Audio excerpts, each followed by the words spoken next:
This month we're dealing with emotions. Have you been enjoying becoming more aware of your emotions? No. That was resounding. And, All right. We have some work to do. Well, and that's okay. You know, most of us spend our lives not dealing with our emotions. So this is just an opportunity to realize that they really are a valuable commodity. If you recall last week, we talked about how our emotions are the currency of our world. And we invest that energy into the thought, the form that our thoughts create, remember? And how that's our energy that we're investing as a building material to create these dreams that we want to manifest. Well, today, we're talking about why do I react? Do you realize you do react? Have you seen anybody react? Yes. And when they react, what's the first thing that you're aware of? Is there an emotional charge? Yes. Most of you will go, whoa. I see that you're really attached to what's about to come out of your mouth. There's an emotional charge there, and we're dealing with emotions. All right. Why do I react? I can tell you some simple answers, which I'm going to. I'm going to try to make this very simple, user-friendly, where we can take this information and really begin to apply it in the work. The reason that you react is because you are feeling that your power and authority is being threatened. And that's it in a nutshell. When something comes at you that you react with a charge, you're feeling that your power, your authority is being threatened. So, we feel justified when we react, don't you? Don't you take my stuff away from me. We feel like we need to protect our space when we react, and we feel like you need to hear where you are in error when we react. Because we need to keep our power back. We need to own our power and let you know, no, this is mine. So, when you react in that way, does it leave you feeling happy? It may make you feel justified, but typically it makes us feel stressed. Like once again, we had to prove ourselves, or once again, instead of flowing with life, we become this big, huge energy of emotion. And our emotional body is so big. Do you realize how big it is? Our emotional bodies are huge. This beautiful energy is huge. It's for us to invest. It's for us to grow. But when we go into those moments of powering, what happens? It all goes on red alert. It's there. And can you think clearly? No. Can anybody really understand you? I've told you many times, I'll tell you again. When you are yelling at anybody or making loud noises at anybody, they do not hear a word you're saying. All they hear is, oh, power. Uh-oh, they're mad. Oh, all they hear is your emotions. You could be logically laying out everything that needs to be done, and they hear nothing. They just hear that I'm in trouble, something's wrong, let me back up. They're very upset. Okay, so, that was a side note. You're welcome. All right, we know the difference between responding and reacting. Responding, oh, I'm going to flow, I'm open, oh yes, that works, that doesn't work for me, right? Reacting is, poof, bold energy, powering out. When we react, there's always power, and we can react in anger by powering out, or we can react crying. Does anybody do that? We pull back, and we say, you've taken my power from me. We either are claiming our power or we're relinquishing power. Do you see? And we can react both ends of the spectrum very quickly. So, in our world, we're taught to power out to get what you want. Do you realize that? We're taught to do that. We're taught to invest our emotions in powering out and being strong. Be strong. Stand up. Be strong. Patrick and I had a friend who was raised in New York and lived in New York as an adult. Not Jason. And so we would be together, and if he needed to say something and be heard, big, voice amps up. Words become throwing words. They're throwing now. And because Patrick is a male and can understand that, he would amp up. And he would throw back down at him. So now we have this power conversation going on, and I would say, excuse me, I can't stand to be with the two of you. I'm going to step over here. And the New York guy would say, yeah, we're just chatting. Okay. But they were really experiencing their power to one another, male-to-male energy, which Patrick could handle. Power. We're taught how to do that. And they enjoyed it.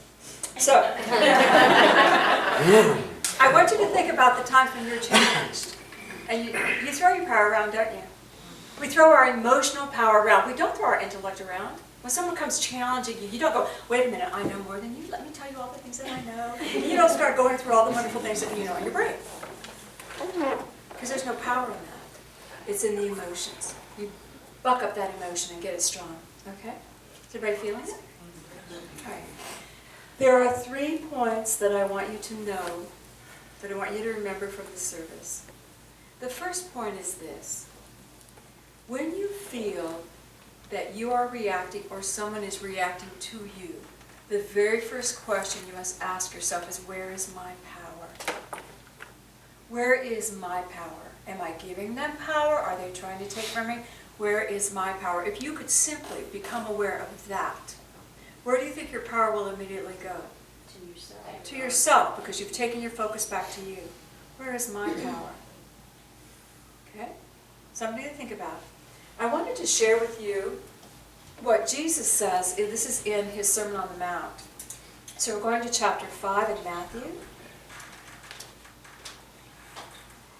You all are familiar with the Sermon on the Mount, I know. The Beatitudes. And do you live the Sermon on the Mount? Yes. Okay. This is chapter 5. We're on 38 and 39. You've heard it said, an eye for an eye and a tooth for a tooth. But I say to you that you should not resist evil. Whoever strikes you on your right cheek, turn to him the other also. Which is an idiom, which means if someone comes at you, try to find peace with them. Take the energy out of their aggression. Try to find peaceful resolution to the situation. Don't resist them. If they're coming at you, don't smack them back. Find peace. That's what the idiom means. Try to find peace with one another. If anyone wishes to take you to court or take away your shirt, just give it to him. Don't resist the power that comes at you. I say to you, love your enemies, bless anyone who curses you, do good to anyone who hates you, and pray for those who carry you away by force. Well, we don't have being carried away by force right now, literally. But do you have people who get angry with you and who curse you, people who hate you? And when someone comes at you, what is the first thing that you want to do? Come back at them. You come back at them, or you justify your position. Well, that's just wrong. And you start shoring up your power. Even if you don't say it to them, you're doing it with yourself. And what Jesus is saying,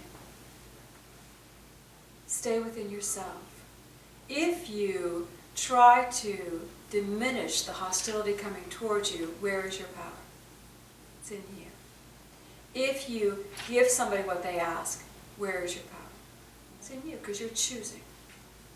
If you send love to someone who does not like you or who has something against you, who has the power? You do. You're maintaining your sense of self. You're maintaining your sense of self. Judge not that you are not judged.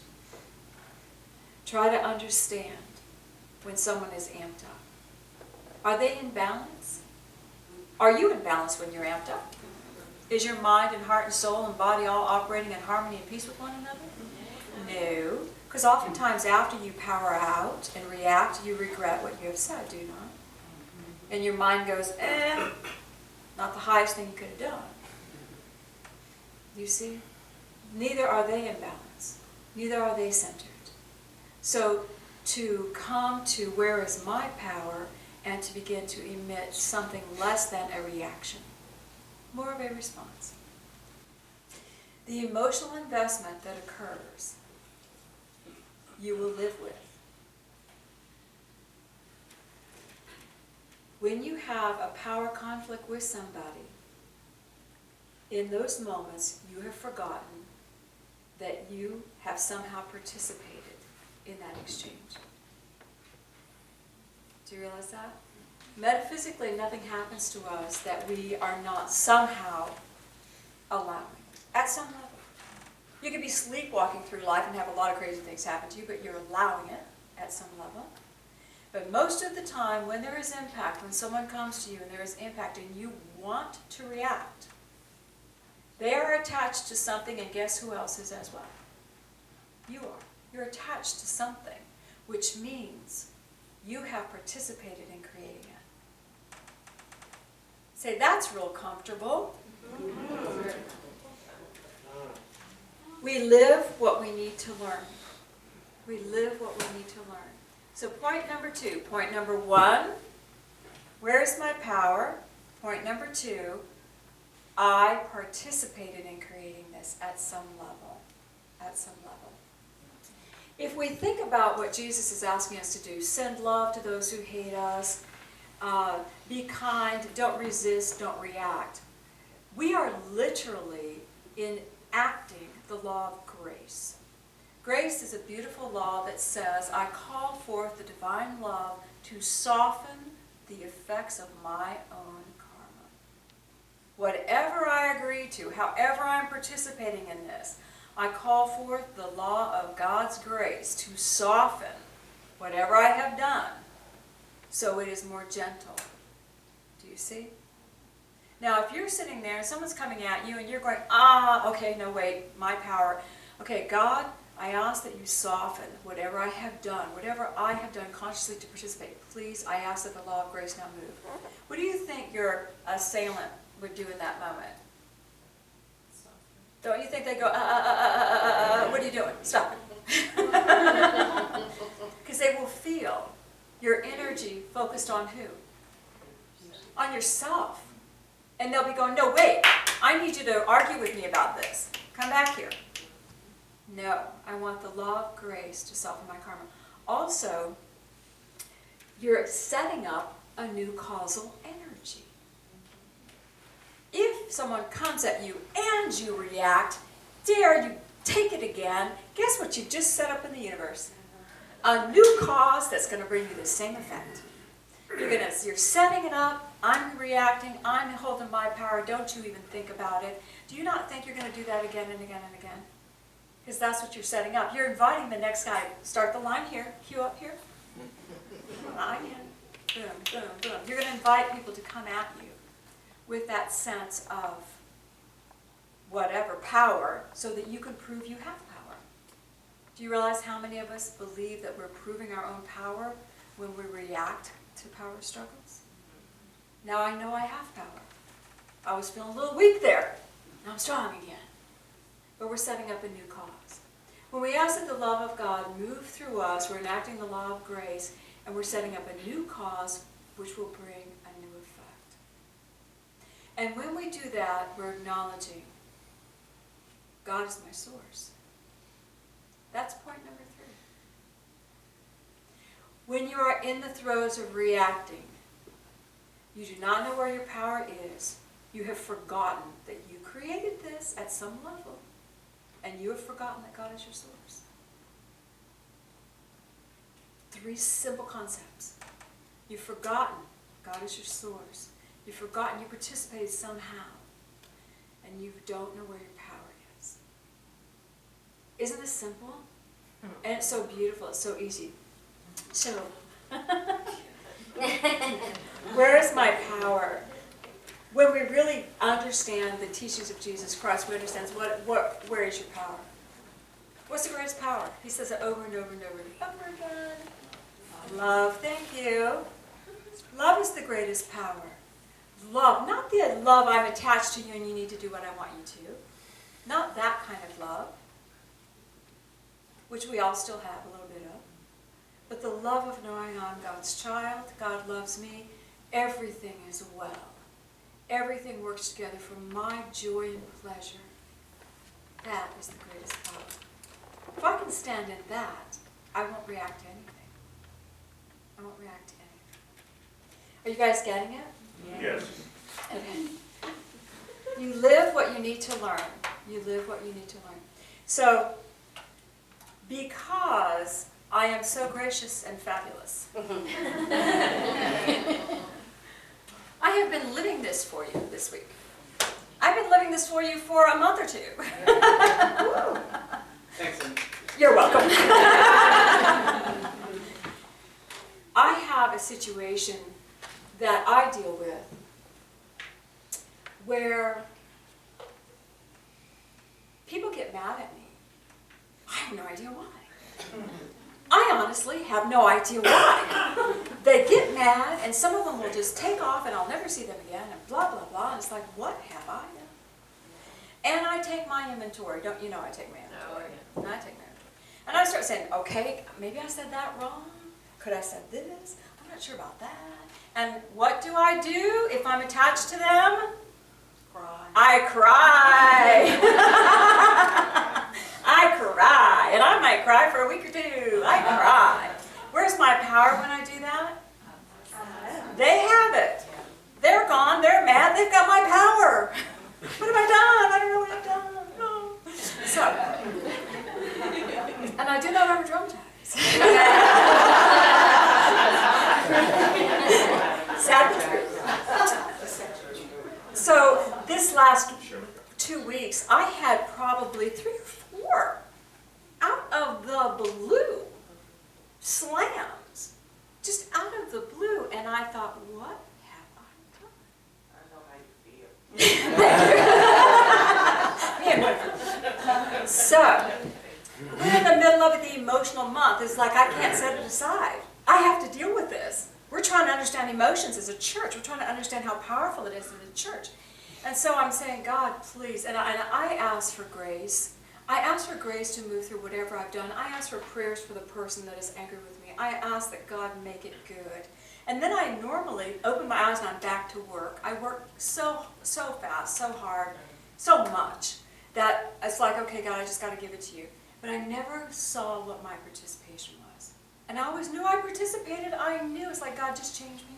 I don't want to do this again. Off I go. So this week, it was serious. Like, okay, I got to get really serious here. So I saw the causal energy. I'm working on it. I saw it. And I'll share it with you because maybe you share this, maybe you don't. You have your own stuff. But for me, I spend so much time in people's energies, caring about them. I care about people. I love people. I talk to people. I love how you're doing, what's happening. My whole day is counseling and healing work. And I really care about people. But when I am absorbed with my own agenda, I will blast by you. Hey, gotta go. And I don't even look at how you feel. And it's when I am dismissing the feelings of individuals, they get very it's true. Very mad. And it's like, really? Huh. Yep. And I can lay the dismissal of the emotional feelings, the dismissal of the emotional feelings of every single person that has left my world or gotten mad at me or whatever they chose to do. Yep. Yep. Yep. Yep. I did it. I didn't do it intentionally, but I was on an agenda. And when I'm on an agenda, get out of the way. We have a picnic here. We'll have a picnic at the church, or we'll have a picnic in the sanctuary. And I remember last time we did it, or time before. So I'll do the announcement. Everybody move a chair. We're going to put tables out. Okay. So we all do our prayer. Everybody's milling about, talking. I start throwing tables, and I'll start yelling, "Doug, grab a table. So-and-so grab a table. Blah, blah, blah." And I'll hear someone say, "Please?" And in my mind, it's like, no, not please, grab a table.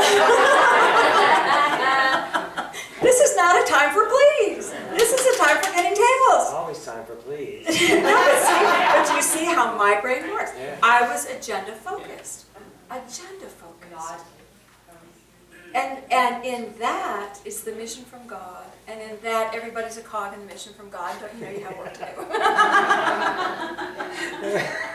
Just a call. Now, I understand. Has anybody been in my shoes? Okay. This side has some. We're the sheep over here. Cogs. We're just cogs. Cogs, yeah. And the reality is, in those moments, I am totally unaware. I am powering out over you. In those moments when I disregard, I'm saying, I have power. Get out of the way. Very interesting, isn't it? And I'm asking you to react to me in a major way. Being aware of who we are, being aware of our energies, and being aware graciously of the energies of others. Just graciously. I mean, I could put up a sign on an agenda, talk to you later. You know, gotta focus now. But I could be kinder about it. And I could be aware, I'll see you later. Not like in my quake of people not knowing why I'm not talking to them now. You see?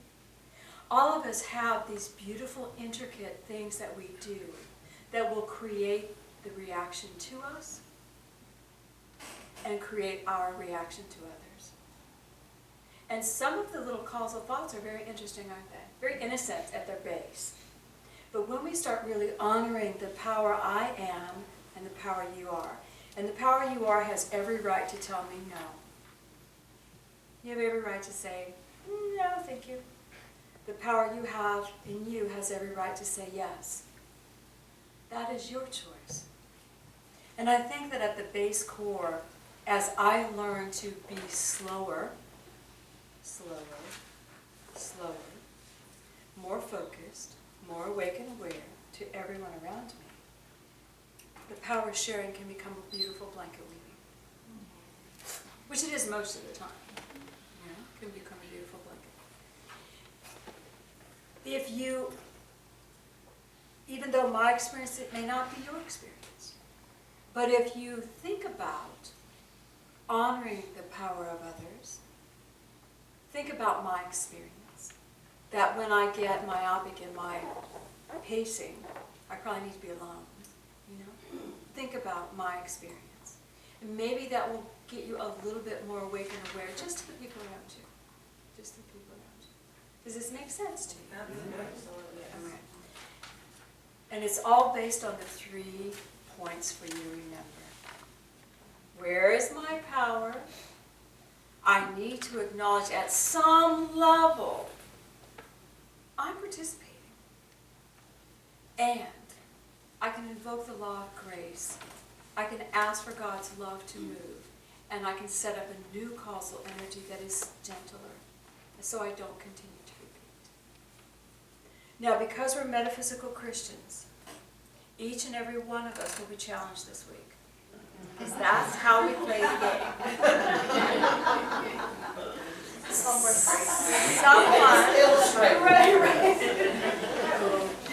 Someone will come to you, and you will want to just rain all over their parade. Including in traffic.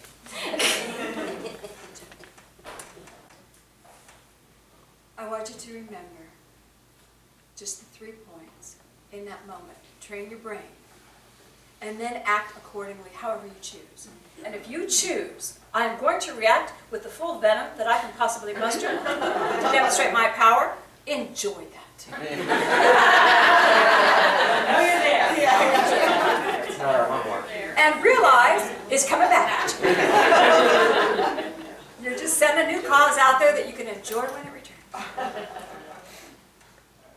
Our energy, our emotional body is our commodity, it's our currency. Our power is that we are the eternal child of God. We are here experiencing, building, enjoying. We're here experiencing, building, and enjoying. We're not here to demonstrate our power. The very fact you're in a body, you have power. That's your power. Now, choose. Ready to go within? All right, let's put our feet on the floor.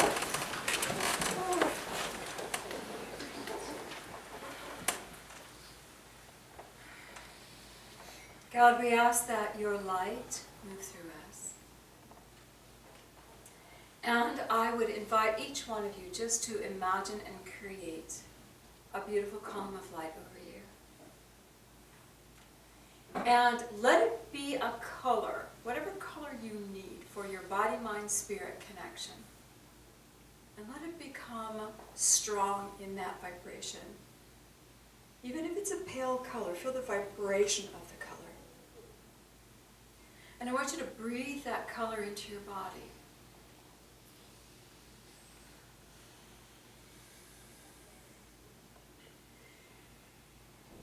As you are in this space, feel that beautiful love of God pouring through the top of your head, through your body. And for a moment, realize you are God's child.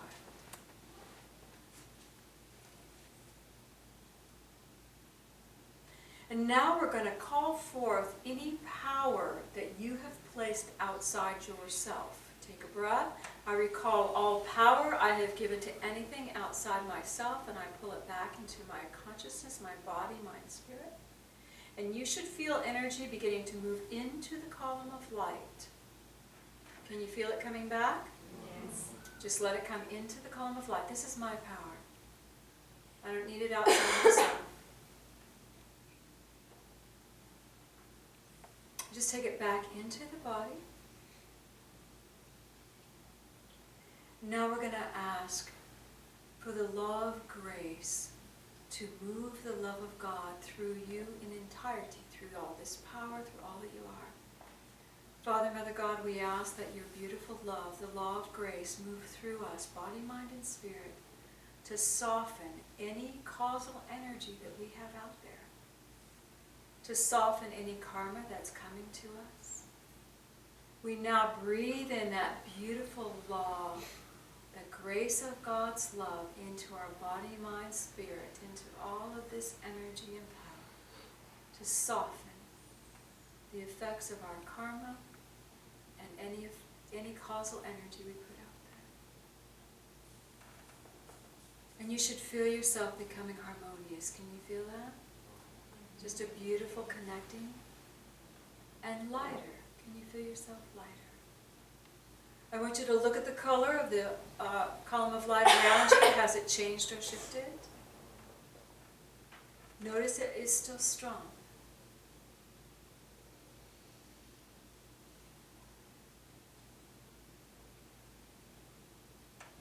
Feel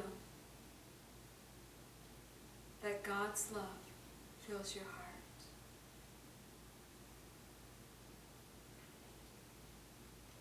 And we're going to put a new causal thought out there. Are you ready? I am God's child, and I create joy. Can you breathe and put that out? I am God's child, and I create joy. And you should feel little filters of energy beginning to move out through your body into the beautiful column of light and beyond the column of light. And as it moves forward, it will bring opportunities for greater joy in your world. Are you willing to receive? Yes. I am willing to receive greater joy. Just feel it going out.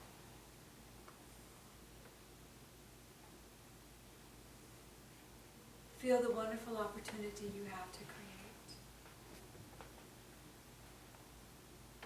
And I want you to just send a light to that beautiful emotional body. All of the currency that you have. And fill it with God's love now. God is my source in all things. God is my co-creative partner.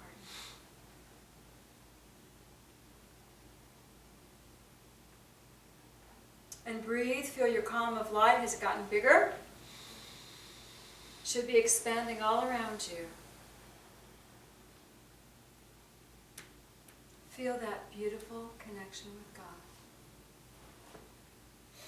Father, Mother God, we acknowledge that we are your children, that we create with you, that you are source. I ask that your love fill each one to overflowing and take us forward into a world that reflects all of the love we have for you. And Jesus Christ, we thank you for being with us every second. We hold your hand and we go forward. And we let you go. And breathe. Send your love into the room. And we thank you, God, and so it is.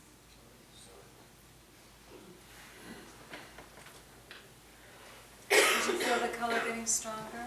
Did you feel yourself expanding? Yes. Will you remember when you want to react to somebody next to choose consciously whether to do so or not?